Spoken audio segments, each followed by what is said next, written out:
With the end of summer come certain things that are definite. We get shorter days, cooler temperatures, and fantasy football.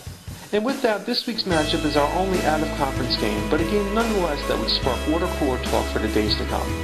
Both the Nickberg Stealers and the once-named Gopher Baroque, now named Death Valley Vultures, were looking to get a quick start on the 2010 season, since both finished a lackluster 6-7 in 2009. Nickberg had a slight edge heading into the game since they had won the last 3 straight against the Vultures club.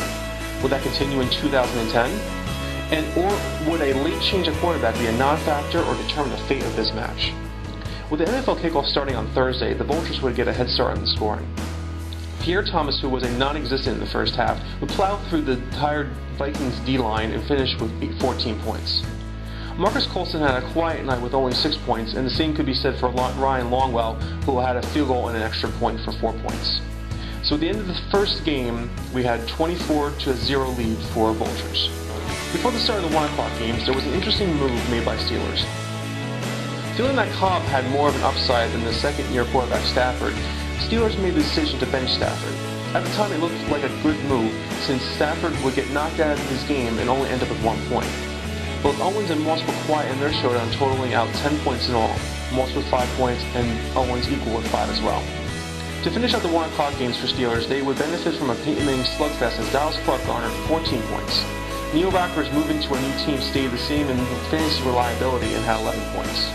For Vultures, there were some concerns with the health of Wes Welker after he had ligament surgery in the offseason. But those fears were quelled when he ended the day leading all Vultures players with 18 points. Matt Schaub fell victim to the Arian Foster show and only had 6 points. So at the end of the 1 o'clock games, we had a score of 48-35 in favor of Vultures. With the start of the 4 o'clock game, Steelers were glued to the Packers-Eagles game in anticipation of what Cobb could bring to them. Sadly, it wasn't much, as Cobb was dreadful in the first half and got knocked out of the game before he could register a single point. The Cardinals' defense tried to bring up the slack by tormenting rookie Sam Bradford and the Rams for 16 points. Vultures benefited from the Eagles' quarterback disaster, with LaShawn McCoy getting 13 points in that affair. With the Sunday afternoon games all done, we had a score of 61-51, still in favor of Vultures. For the nightcap, Steelers would release the big guns in Miles Austin. Austin, who broke out last year, would not disappoint by leading all Steelers players this week with 20 points in all. Vultures tried to counter with Jason Witten, but Witten couldn't cut the mustard this week, putting up a minuscule 2 points.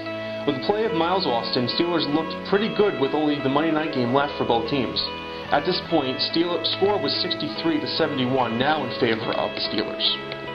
With only 1 player left for both teams, it all came down to Green versus the Ravens defense. And it probably would have been better for Steelers if Green just never showed up. The Ravens defense put a Rock of Gibraltar up, and Sean Green did not have a chance. With only 18 yards total and 2 fumbles, Green would receive only 1 award this week, and that would be Mr. Irrelevant, with a negative 1 point. As for Vultures, the Ravens defense put a pounding on Mark Sanchez and the New York Jets and finished with 8 points. And overall the win was just 1 point to spare at 71-70. Of note, if Nickberg had not switched out Stafford for Kolb, they would have at least tied this week. Looking ahead to week 2, it doesn't get any easier for both teams. Vultures will head home to Death Valley and open up their stadium against the defending champions, Ivory Tower Power. And as for Nickberg Steelers, they will welcome the Urimasa Dragon Slayers, who come off a solid victory against the Chill Penguins. This telecast is copyrighted by the NFL for the private use of our audience. Any other use of this telecast or any pictures, descriptions, or accounts of the game without the NFL's consent is prohibited.